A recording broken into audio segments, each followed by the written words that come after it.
कांग्रेस सांसद शशि थरूर अपने बातों और बयानों से इन दिनों चर्चा में हैं, जो लगातार पाकिस्तान को उसकी नापाक हरकतों का जवाब दे रहे हैं। वैश्विक मंच पर पाकिस्तान की पोल खोल रहे हैं। ऑपरेशन सिंदूर के बाद तमाम देशों में भारत का पक्ष रखने के लिए सांसदों की 7 टीमें दुनिया के दौरे पर हैं। इसमें से एक टीम कांग्रेस सांसद शशि थरूर के नेतृत्व में अमेरिका और उसके आसपास के देशों के दौरे पर है।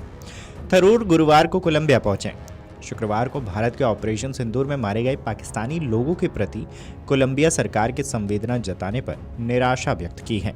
साथ ही उन्होंने इस बात पर जोर दिया है कि आतंकवादियों और अपने देश की रक्षा करने वालों के बीच कोई नैतिक समानता नहीं है। बता दें कि थरूर इससे पहले पनामा और गुयाना में गए थे। उनका मकसद पाकिस्तान के आतंकी गठजोड़ को दुनिया के सामने लाना है, साथ ही भारत का आतंकवाद के खिलाफ रुख स्पष्ट करना है। लेकिन इस दौरे में कोलंबिया का रुख उचित नहीं था। इससे शशि थरूर ने मेजबान की धरती से ही उसे ही खरी खोटी सुना दी है। उन्होंने स्थानीय मीडिया से बातचीत की और सार्वजनिक तौर पर भारत के पक्ष से वहां की जनता को अवगत कराया है। थरूर ने कहा है कि कोलंबिया का बयान निराशा करने वाला था। कोलंबिया ने पाकिस्तान में मरने वालों के लिए दुख जताया, लेकिन आतंकवाद के शिकार लोगों के लिए उसके पास कोई सहानुभूति नहीं थी। थरूर ने साफ तौर पर कहा है कि भारत और पाकिस्तान में कोई समानता नहीं है। भारत ने पहलगाम हमले के बाद आत्मरक्षा में ऑपरेशन सिंदूर किया।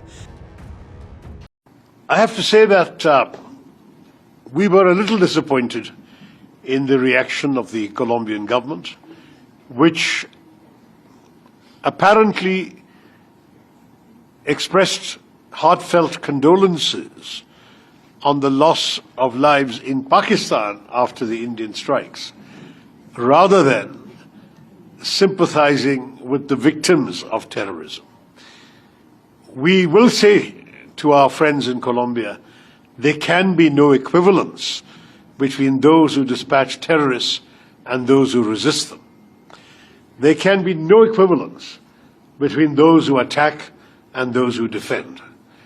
We are only exercising our right of self-defense, and if there is any misunderstanding here on this score, we are here to dispel any such. I have to say that we were a little disappointed in the reaction of the Colombian government, which apparently expressed heartfelt condolences on the loss of lives in Pakistan after the Indian strikes, rather than sympathizing with the victims of terrorism. We will say to our friends in Colombia, there can be no equivalence between those who dispatch terrorists and those who resist them. There can be no equivalence between those who attack and those who defend.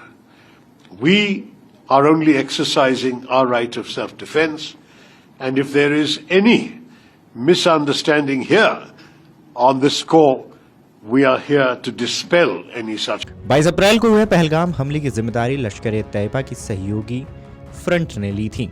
यह आतंकवादी संस्था पाकिस्तान के मुरीदके में है। इतना ही नहीं, थरूर ने पाकिस्तान की सैन्य ताकत पर भी बात की। उन्होंने कहा है कि पाकिस्तान के 81% सैन्य उपकरण चीन से आते हैं। ये उपकरण रक्षा के लिए नहीं है, बल्कि हमले के लिए हैं। थरूर ने चीन के बेल्ट एंड रोड प्रोजेक्ट का भी जिक्र किया है। इसका सबसे बड़ा प्रोजेक्ट पाकिस्तान में है। इसे चाइना पाकिस्तान इकोनॉमिक कॉरिडोर कहते हैं। यह एक हाईवे है जो चीन को पाकिस्तान के दक्षिणी पश्चिमी बंदरगाह से जोड़ता है। इससे चीन को सामान तेजी से ले जाने में मदद मिलती है। थरूर ने कहा है कि भारत को पाकिस्तान के विकास से कोई दिक्कत नहीं है। भारत का विरोध सिर्फ आतंकवाद के खिलाफ है। इतना ही नहीं, थरूर ने दुनिया को भारत का पक्ष समझाने की कोशिश की है। Video desk amarujala.com। अगर आप ये वीडियो YouTube पर देख रहे हैं तो हमारे चैनल को सब्सक्राइब कर बेल आइकन दबाएं, और Facebook पर देख रहे हैं तो हमारे पेज को लाइक करें।